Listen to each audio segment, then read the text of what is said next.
Sections entry చేస్తున్నాం. తర్వాత page fund grant advance received click చేద్దాం. ఎస్హెచ్జికి వచ్చిన ఫండ్స్ గ్రాంట్స్ అన్నీ ఇక్కడ ఎంట్రీ చేస్తాం. ప్లస్ బటన్ క్లిక్ చేద్దాం.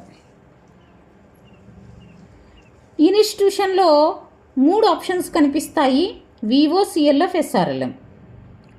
వివో నుండి ఫండ్ రిసీవ్ అయినట్లయితే ఇవి సెలెక్ట్ చేయాలి. Revolving fund, award money, other funds, grant, donation, training.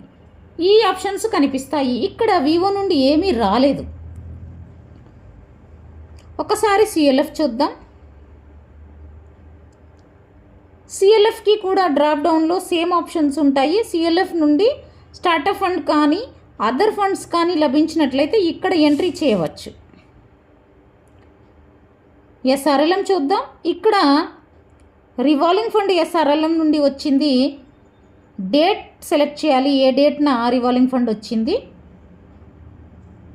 Mode of payment cash. Total amount received 15,000 revolving fund receive అయింది. సేవ్ చేద్దాం. Data saved successfully. SHG startup fund receive చేసుకుని ఉంటే మళ్ళీ plus బటన్కి వెళ్దాం.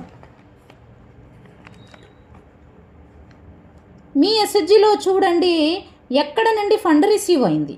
Vivo నుండి అయితే వివో, సిఎల్ఎఫ్ నుండి అయితే సిఎల్ఎఫ్, ఎస్ఆర్ఎల్ఎం నుండి అయితే ఎస్ఆర్ఎల్ఎం సెలెక్ట్ చేసి ఎంట్రీ చేయాలి. తర్వాత పేజీకి వెళ్దాం. Group payments. ఒకసారి గ్రూప్ పేమెంట్స్ చూద్దాం.